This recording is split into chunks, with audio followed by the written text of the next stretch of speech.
There is no hate like Christian love, because when love is weaponized, it becomes the sharpest of swords. You've seen the banners. Love wins, God is love, all are welcome here. On the surface, it feels warm and inclusive.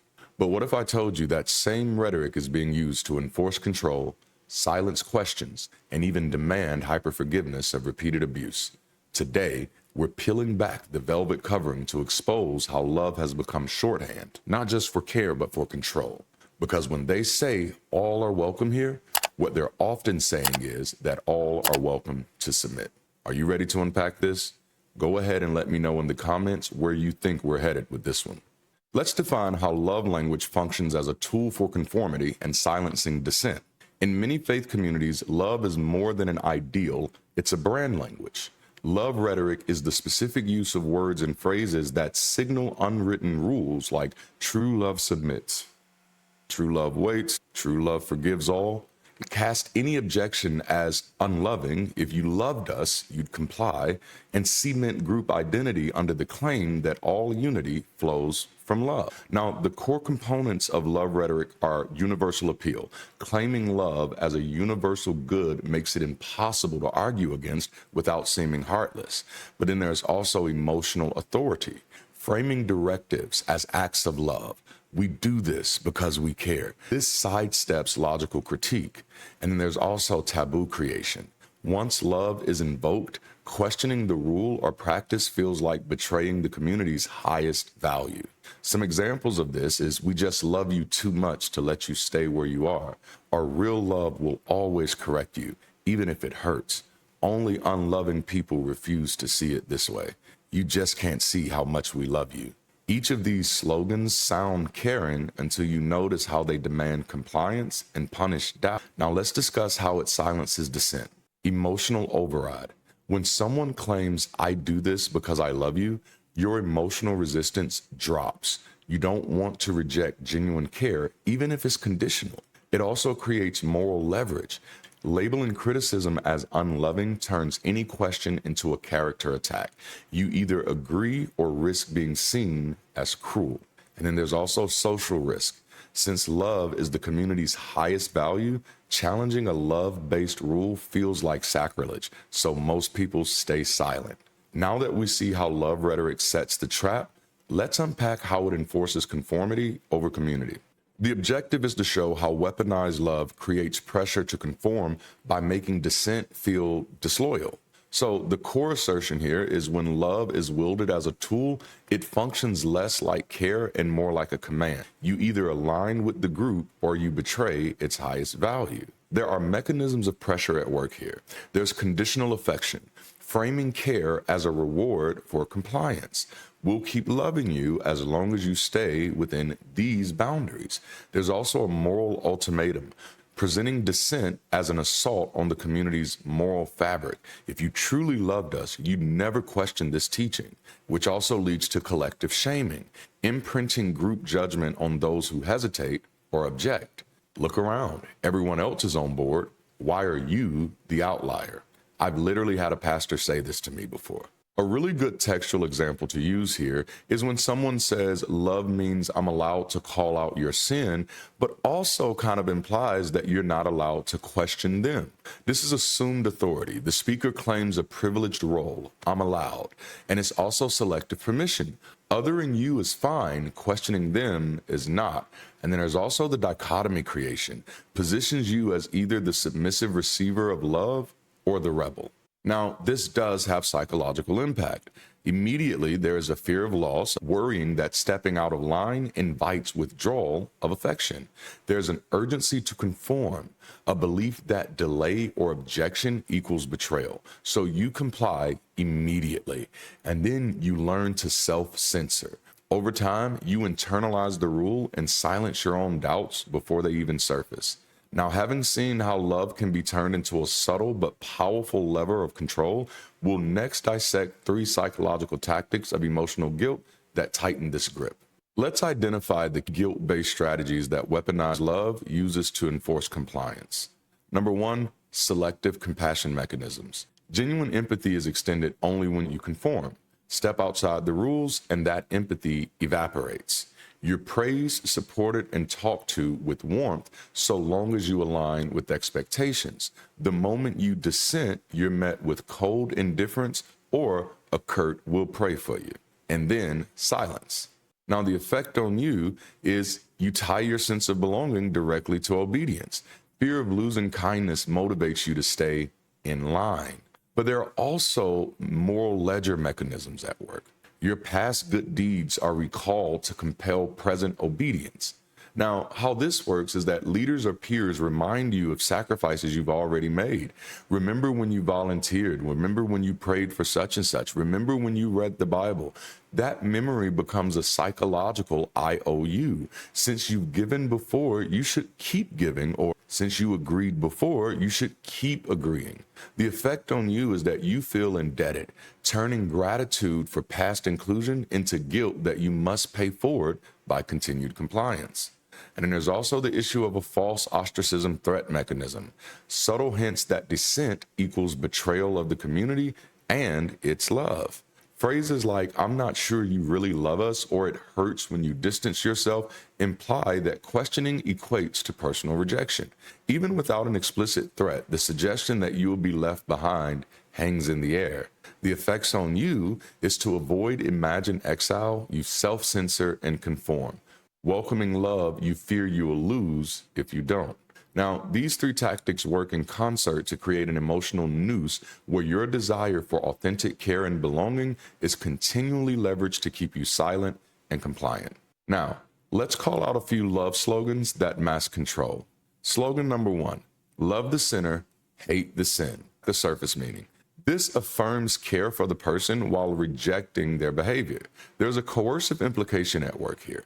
It creates a clear us versus them division. Your true self is only loved if you abandon perceived sins. This implies that acceptance is conditional on your willingness to change or self-modify. Now, what to listen for here is qualification language. Phrases like "but," "only if," or "as long as." These imply condition. There's also a behavioral ultimatum, the assumption that love and acceptance come at the cost of self-modification. A red flag response here, just to check in, would be, why must I reject core parts of myself to be worthy of love?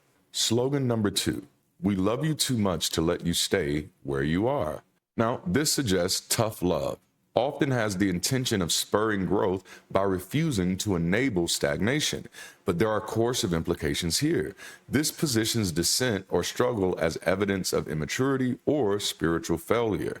It leverages affection like "we love you" to justify pressure and intrusion. Now, what to listen for here is protective justification, language that frames control as caring intervention, and the implied threat, the promise of help, carries the threat of withholding it if you resist. A good red flag response here is, what makes help conditional and who gets to decide when I've stayed too long? Now, slogan number 3, true love submits. True devotion means unquestioning obedience. This demands the surrender of your autonomy under the guise of authentic love. A good red flag response here is surrendering my voice really an act of love or a silencing tactic? Slogan number 4, God chastises those he loves. This typically means hardship or correction is a sign of divine care. This justifies repeated or harsh rebukes and even abusive treatment as proof of love. A good red flag response here is, who holds love accountable if correction becomes cruelty? Here's a quick spot check guide. Conditional phrases like only, too much, must, if you want our love, and then moral leveraging, we care too much, for your own good, God disciplines, and then behavioral pressure, you need to, you must. True love means, whenever you encounter these patterns, pause and refrain. Is this statement about genuine care, or is it demanding my compliance? With these slogans unmasked, next we'll uncover how love demands hyperforgiveness, pressuring victims to excuse abuse and protect those in power. Now, our objective is to expose how love language is often twisted to demand excessive forgiveness, shielding those in authority who repeatedly cross boundaries or cause harm. Under the guise of love, communities can pressure victims to forgive abusers again and again, sacrificing safety, sanity, and accountability for the illusion of unity or even love. I want to highlight a few mechanisms of hyperforgiveness. Number one, minimization through mercy. We must show Christ-like mercy even if the offense repeats. Now, what this does is it shrinks the seriousness of abuse or boundary crossing, making victims second-guess their own pain. There's also guilt trip appeals. Holding a grudge isn't loving. You're blocking their healing. Now, what this does is it shifts responsibility onto the injured party, implying they're unloving if they don't immediately reconcile. And there's also authority deference. Pastors, elders are God's chosen. Questioning them shows a lack of faith. Now, what this does is it conflates respect with unconditional forgiveness, even when those leaders abuse trust. Some great examples of this is God has forgiven you so much, can't you forgive them one more time? If you truly believe in redemption, you wouldn't speak ill of your spiritual leaders or politicians or parents. Each sounds compassionate, yet they weaponize forgiveness to protect the powerful. Let's talk about the impact that this has on victims and community. Number one, it erodes trust. Victims learn that they can't rely on their community for justice or safety. It also perpetuates abuse. Abusers feel emboldened when harmful patterns go unchecked, and then it silences whistleblowers. Fear of being labeled unloving keeps witnesses quiet. Recognizing this misuse of forgiveness is crucial because authentic love never demands you sacrifice your well-being for someone else's comfort. Next, we'll solidify the tools you need to set boundaries that protect both compassion and safety. Rule number one, consent in care. Love asks permission before it advises, corrects, or intervenes. Uninvited feedback, even if well-intentioned, can feel intrusive and coercive. Ask first, would it be okay if I shared thoughts on that? Respect their answer. If they say no, hold your counsel without judgment. And then reoffer later. I'm still here if you ever want to talk. Rule number two, the reciprocity principle. Compassion isn't a one-way street. Healthy relationships involve mutual care. When only one side gives, it creates imbalance and resentment. Now, how to practice this? Do a check-in. Hey, how are you doing after what I said? And then invite sharing. I want to understand your perspective. Can you tell me how this feels for you? And offer support. If they share, respond with empathy before returning to your own concerns. And then rule number three, the transparency principle. Authentic love names its own needs and intentions instead of hiding them behind slogans. Hidden agendas erode trust. Clarity builds genuine connection. Now, how to practice this one? State your why. I'm asking because I care about your well-being. And then own your feelings. I felt hurt when this happened, and I need honesty so we can move forward. And then, of course, set clear limits. I can't keep discussing this if this conversation turns accusatory. By asking permission, sharing the load, and speaking your needs, you turn love into a liberating force, one that empowers rather than ensnares. Today, we've exposed how love rhetoric can be twisted into control. We define love rhetoric, the language that feels sacred but enforces conformity. We saw how weaponized love pressures us to toe the line. We unpacked 3 guilt tactics: selective compassion, the moral ledger, and the false ostracism threat that tighten its grip. We spotted 4 coercive slogans: love the sinner, hate the sin. We love you too much to let you stay where you are. True love submits, and God chastises those he loves. And we added a crucial layer: how love demands hyperforgiveness, minimizing abuse, and shielding authority figures. And we practiced 3 rules for authentic compassion: ask permission, ensure reciprocity, and speak your needs with transparency. Pause and reflect. What love rhetoric have you heard that pushed you to forgive too quickly or excuse harmful behavior? In the comments or your journal, rewrite it, reclaiming accountability and compassion without sacrificing your safety or your sanity. If you've enjoyed this conversation today, consider digging deeper with the accompanying study guides and transcript. I've recently been designing these guides for every new video on my channel, and they're designed to go deeper into the psychological and sociological implications of the subject while providing you with further resources, exercises, and even discussion prompts for those who want to use them for group conversations. We are literally building the arsenal people need to power not only their deconstruction, but their reconstruction. So head over to Windows Shop now to check it out with the link in the description. And if you're really about that life, I've recently decided to extend to patrons and YouTube members at the progressive security clearance level or higher unlimited access to all of our digital guides on Windows Shop. So there's that.